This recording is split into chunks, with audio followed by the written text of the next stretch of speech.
Maka pada zaman akhir ini apa? Ia telah berbicara kepada kita dengan perantara anaknya. Bukan perantara nabi lagi, masa nabi sudah selesai.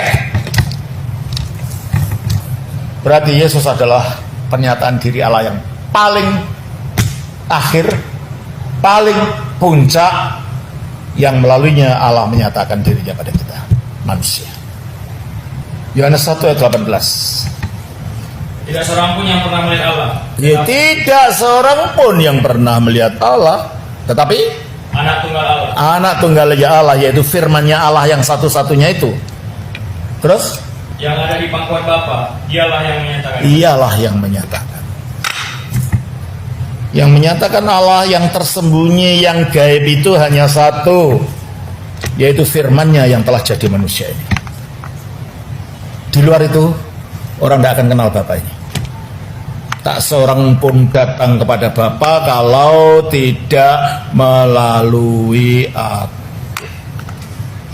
Sebab apa? Dia wahyu Allah terpuncak, dia akhir.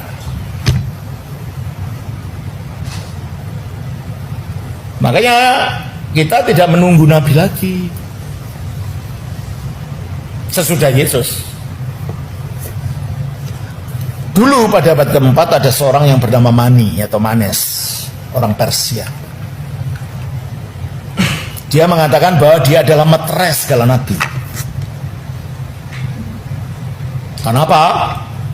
Ya Buddha, ya Krishna, ya Konghucu, ya Yesus itu berinkarnasi dalam dia.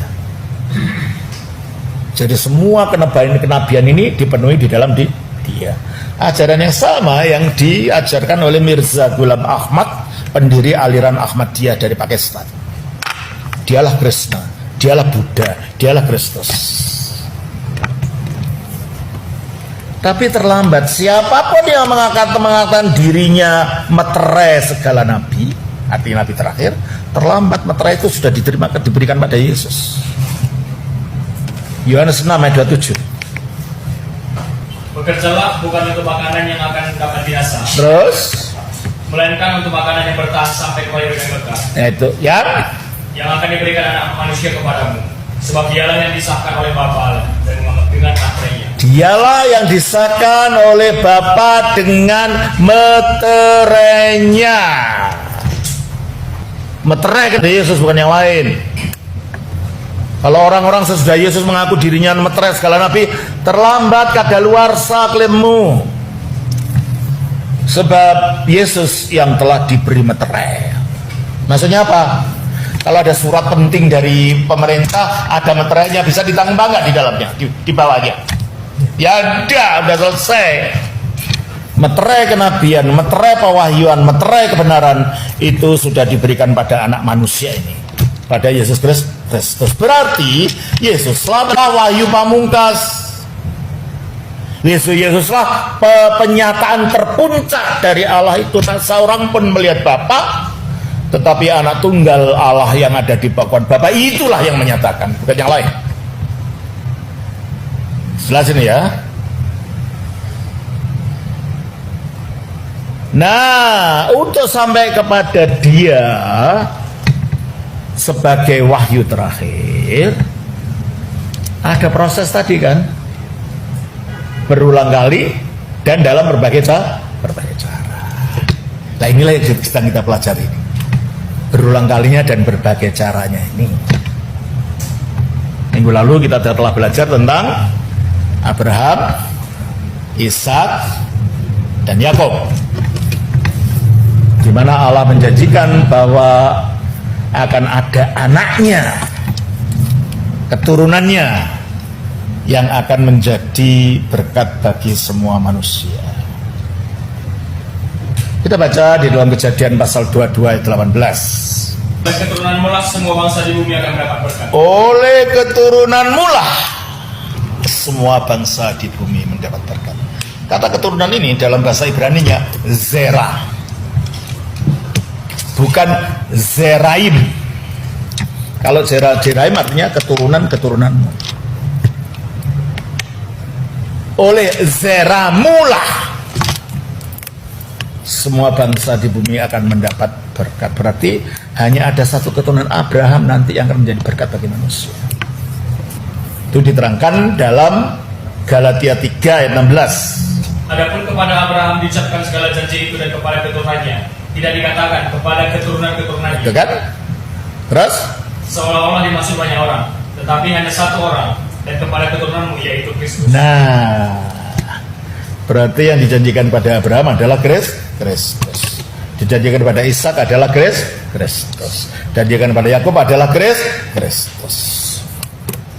Kristus adalah penggenapan semua janji-janji dan wahyu-wahyu dan firman-firman yang diberikan Allah kepada nabi-nabi sebelumnya.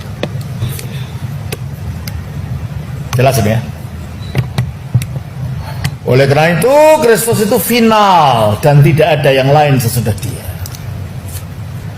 Dan Kristus mengatakan sesudah dirinya tidak ada nabi lagi. Kalau ada, itu palsu. Kita baca Matius 24 ayatnya yang ke-24. Sebab Mesias-Mesias palsu dan nabi-nabi palsu akan muncul, dan mereka akan mengadakan tanda-tanda yang dahsyat dan mujizat-mujizat, sehingga sekiranya mungkin mereka menyesatkan orang-orang pilihan. Iya, akan muncul nabi-nabi palsu.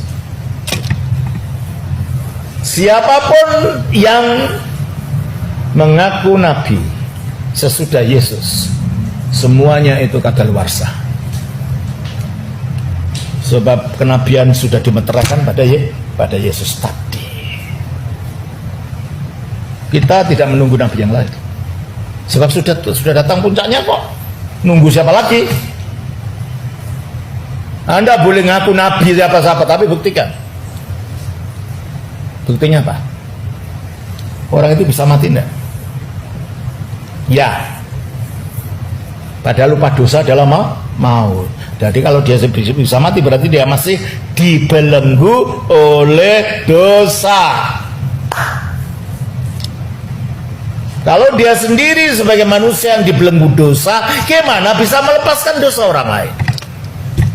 Kecuali kalau dia mati dan bisa bangkit lagi dan tidak mati lagi seterusnya. Kalau dia memang mati lalu bangkit lagi, tidak mati, berarti dialah yang mengalahkan kematian sekaligus mengalahkan penyebab kematian, yaitu dosa. Nah, di dunia dari zaman dulu sampai sekarang tidak ada orang begitu, cuma satu, namanya Yesus. Jadi ini bukan jual kecap ya, ini fakta sejarah, karena kebangkitan Yesus itu disaksikan oleh murid-muridnya. Sejarah juga mengatakan begitu yang di luar Alkitab. Flavius Josephus, seorang sarjana Yahudi, ahli sejarah Yahudi yang anti Kristen, juga mengatakan Yesus bangkit.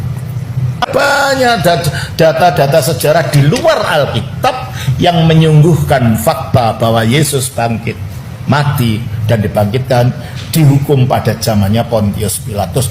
Makanya dalam pengakuan iman dikatakan apa? Demi yang untuk keselamatan kita telah disalibkan di bawah pemerintahan Pontius Pilatus. Kenapa namun disebutkan? Untuk menunjukkan ini bukan dongeng dan ini bukan fiksi. Ini ada sejarah, karena tokoh sejarah ini memang ada, dimasukkan di situ.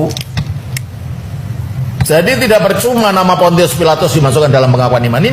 Itu untuk mengingatkan pada kita, iman Kristen itu bukan dongeng. Iman Kristen itu bukan mitos. Kita berhadapan dengan sejarah ini yang bisa diverifikasi di dalam sejarah. Jelas ini ya. Makanya Yesus mengatakan, Alkitab mengatakan di dalam Roma 6 ayat 9. Karena kita tahu bahwa Kristus sesudah ia bangkit dari antara orang mati, tidak mati lagi, mau tidak berkuasa lagi atas dia. Sesudah bangkit dari antara orang mati, tidak mati lagi, mau tidak berkuasa atas dia. Kalau mau tidak berkuasa atas dia, penyebab maut yaitu dosa juga telah dikalahkan. Oleh karena itu hanya dia yang dapat menyelamatkan, karena dia telah mengalahkan dosa melalui kebangkitannya. Jelas ini ya?